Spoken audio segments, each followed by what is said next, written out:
Today's dive is really set up for you, the learner. Someone keen on getting knowledge fast, but properly, appreciating different angles. Yeah, getting those aha moments without, the overwhelm. So today we're jumping into some fascinating material, excerpts from the life of Sri Ramakrishna. We're zeroing in on just one meeting. Right, a really famous one. Between Sri Ramakrishna, the spiritual figure, and Bankim Chandra Chatterjee, a huge name in Bengali literature, a well-known novelist. And this meeting, it happened back in December 1884 at Adhar Chandra Sen's house in Calcutta. That's right. And Adhar, he's the one who introduced Bankim, calling him a, quote, great scholar and author. So you immediately get this setup, don't you? A spiritual master and, a literary intellectual. Different worlds colliding, kind of. Absolutely. And that's our focus today, exploring these contrasting views, how they talked about God, duty, life. It's quite engaging. It promises to be pretty thought-provoking. Lots of surprising moments, I think. Yeah. Okay, let's dive in. That first exchange, Sri Ramakrishna starts things off, playfully almost. Yeah, he asks, Bankim. Bankim. Well, whose influence has bent you is an interesting word. Bent. And Bankim, he comes right back, pretty witty himself. He does. He says, sir, the kick of British boots. A nod to the Raj, the politics of the time. Maybe a bit cynical. But Sri Ramakrishna, he doesn't really let that stand, does he? No, he immediately says, no, I don't mean that. And then he gives his own spin on bending. Connecting it to Sri Krishna and Radha, their love. Exactly. He says their love made his body pliant and gave him his characteristic pose. So right away, he's finding this deep spiritual meaning in, posture. Which is classic Sri Ramakrishna, isn't it? Taking something seemingly ordinary and seeing the divine in it. Totally. And he doesn't stop there. He talks about how Krishna might seem dark and small like a man. But that's only from a distance, Like how the ocean looks blue from far away or the sun looks tiny. Right, perception. And it changes when you get closer. Precisely. He says when you really know God, and for him that happens in samadhi, that deep meditative state. Where you go beyond the senses. Yes. Then you see God isn't dark or small at all.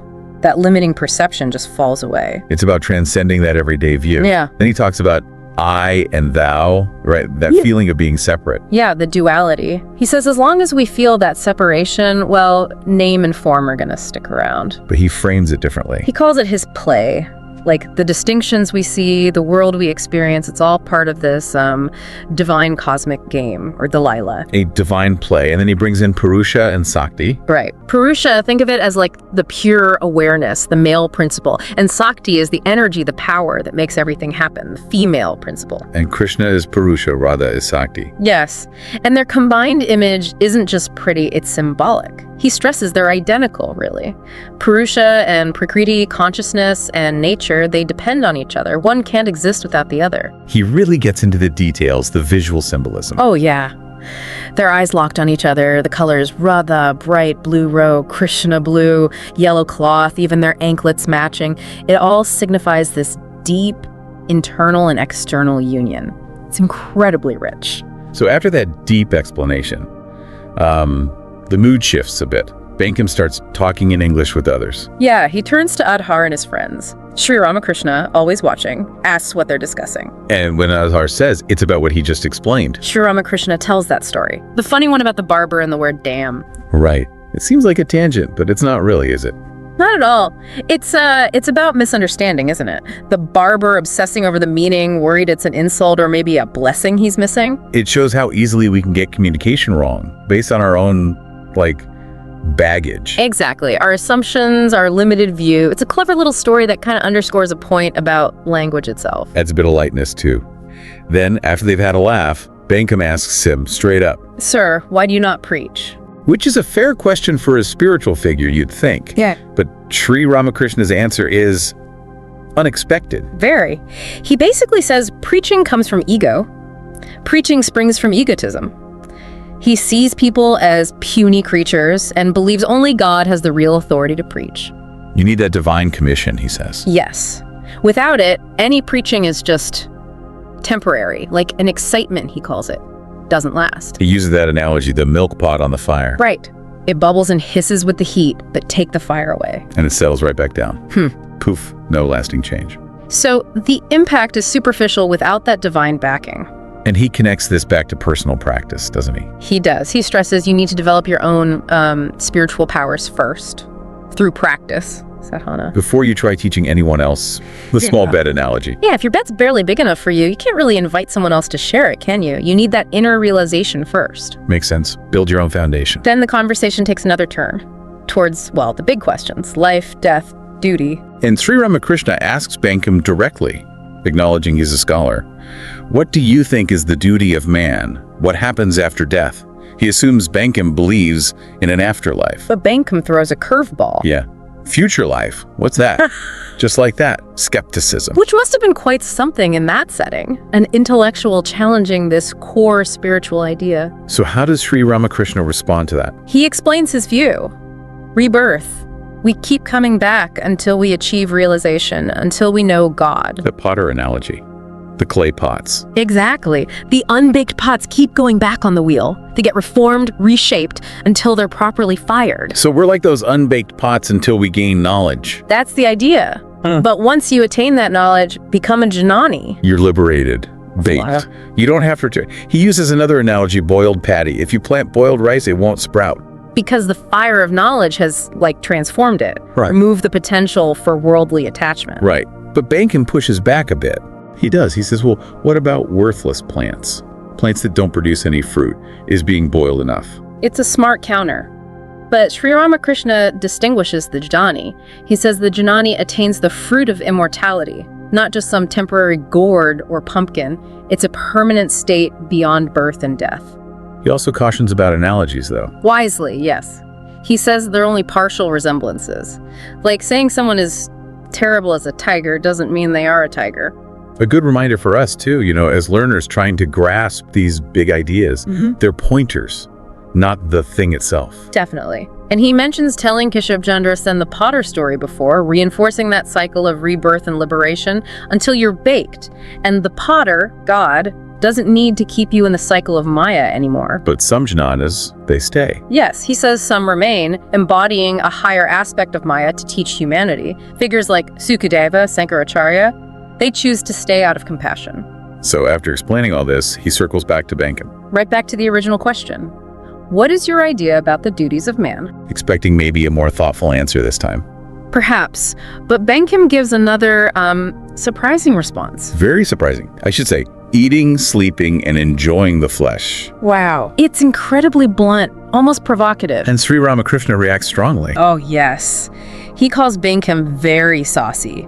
He's clearly taken aback, maybe even disgusted. And he links it directly to worldly attachment. Yeah, lust and wealth. He uses that analogy, kind of graphic, about eructations smelling like what you've eaten, implying Bankim's focus on worldly things is coming out in his words. He then criticizes scholarship that isn't backed by inner work. Exactly. Meditation, discrimination, renunciation.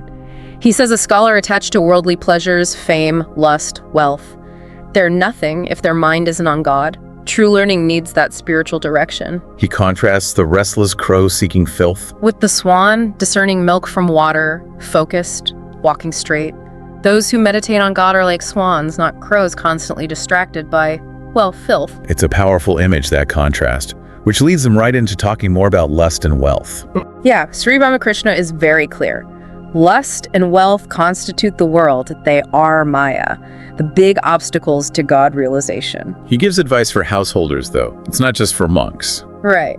He suggests that after having children, a husband and wife should live more like companions, focused on God together, like brother and sister talking about spiritual things. To move beyond the animal instinct, as he puts it, towards divine bliss. And he stresses praying sincerely for freedom from these desires. He even shares his own experience, doesn't he? Throwing money into the Ganges, equating it to earth, just dirt. The radical act of renunciation. But Bankim challenges that. Naturally. If money is just dirt, what about charity? Philanthropy? Helping people? Is that pointless? It's a practical objection. Sri Ramakrishna's response is interesting. He sort of reframes it. Saying the power to do good ultimately belongs to God. Yes. He questions the human ego involved in thinking we are the ones doing good. Uses that analogy of someone asleep, unaware of ditch water being poured in their mouth. We're often oblivious, limited. But he makes a distinction for sannyasins, the monks. For them, renunciation of lust and wealth has to be total, mental and physical. You can't advise others against eating molasses if you've got a pot hidden under your bed, basically. Consistency. But householders still need money. He acknowledges that. For family responsibilities, but the key, even for them, is detachment. Which brings in karma yoga. Work without attachment to the results. Exactly. Whether you're a householder or a sannyasin, you do the work, but you offer the fruits, success, failure, joy, sorrow to God. So charity done that way, without attachment, isn't pointless. No, because it benefits the giver. You're serving God and the people you're helping. It becomes a form of spiritual practice. So the main duty then boils down to taking refuge in God, praying sincerely, yearning for realization, that's primary. Once you get a taste of that, nothing else compares. Yeah. The candy syrup analogy. Right. If you've tasted the best candy syrup, why would you want plain old treacle? The desire for lesser things just falls away when you're focused on the highest. So things like building hospitals are good, but seeking God is on another level. That's his perspective. Good deeds are valuable, but the ultimate aim, the driving force, should be that yearning for God. Earnest prayer helps lessen the worldly distractions, he says. And pure devotion means really believing God is the only reality, the world is just temporary. That conviction, God alone is real, everything else is unreal, transient, which leads to that debate about knowledge. Right. Does worldly knowledge, science, books, does that come first? Bankim's view. Bankim suggests yes. Know the creation first, understand the world through study, then you can know the creator. But Sri Ramakrishna flips that completely. Vehemently, he insists God is first and then his creation. If you realize God, you can understand everything else if you need to. But God comes first. It's experience over intellect, in a way. It seems so. He uses the Rama versus Mara mantra idea, God before world, and the math analogy. The number one, followed by zeros. Yeah. The one, God gives value to all the zeros, the creation. Without the one, the zeros are just nothing. And the mango grove. That's a great one. It really is. If you want mangoes, why count the leaves and branches? Just go for the fruit. Focus on realizing God. Don't get lost in analyzing the world. So how do you get the mangoes? How do you realize God? Sri Ramakrishna's advice is pretty straightforward. Sincere prayer. He says that sincerity might lead you to holy company, sadhus, or maybe a guru, a teacher. But Bankim is a bit skeptical about gurus, isn't he? Makes a joke. Yeah, about them keeping the best mangoes. But Sri Ramakrishna explains a true guru is like a wise mother. Adjusting the food for the child's digestion. Exactly. Tailoring teachings to the student's capacity, their temperament, and he stresses having faith in the guru's words, almost like faith in God. Childlike faith. Sincerity. Yeah. No hypocrisy. That's the key. Regardless of your path, he says, it's the yearning that matters. He uses the watch analogy too. Everyone thinks their watch is right. But being around sadhus, genuinely holy people, helps you set your watch to the true standard. It corrects your perspective. Then the whole atmosphere changes, right? Yeah. Someone starts singing. Yes, Trilokyanath Sanyal. And as he sings, Sri Ramakrishna goes into samadhi, that deep, absorbed state. And Bankim is watching this unfold. Probably never seen anything like it. He observes him very closely. Then, as Sri Ramakrishna starts coming back to partial consciousness, he begins to dance ecstatically. And makes that profound salutation. Touching the ground, saying, Bhagavata, Bhakta, Bhagavan, salutation to the Jnanis, yogis, bhaktas, and all. Embracing all paths, all forms of the divine and the devotee. A very powerful moment.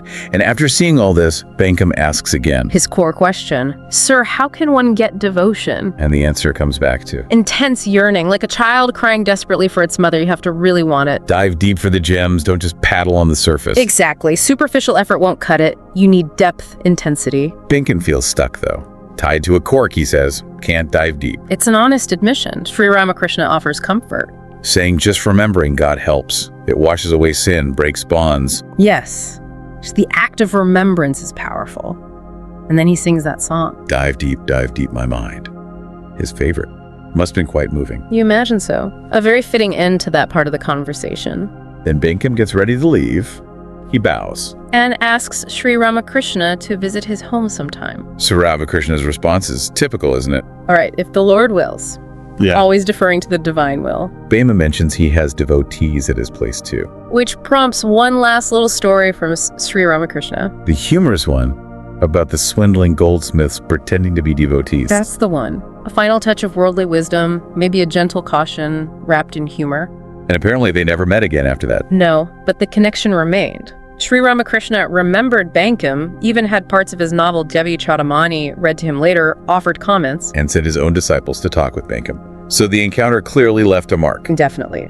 A single meeting, but a significant one. So wrapping this up, surfacing from this deep dive, what are the big takeaways for you, the learner? Well, we've really seen this amazing interaction, haven't we? Sri Ramakrishna, the embodiment of spiritual experience, and Bankim, the sharp intellectual. Their conversation hit on such huge themes: God, duty, how we should live, the limits of intellect versus inner knowing. And hopefully for you, this dive gave you a concentrated look at these profound ideas through their actual words, the stories, the analogies. Maybe sparked some of those aha moments, got you thinking. That's the goal. Different perspectives clashing and sometimes finding common ground. So here's a final thought to chew on. Which voice resonated more with you?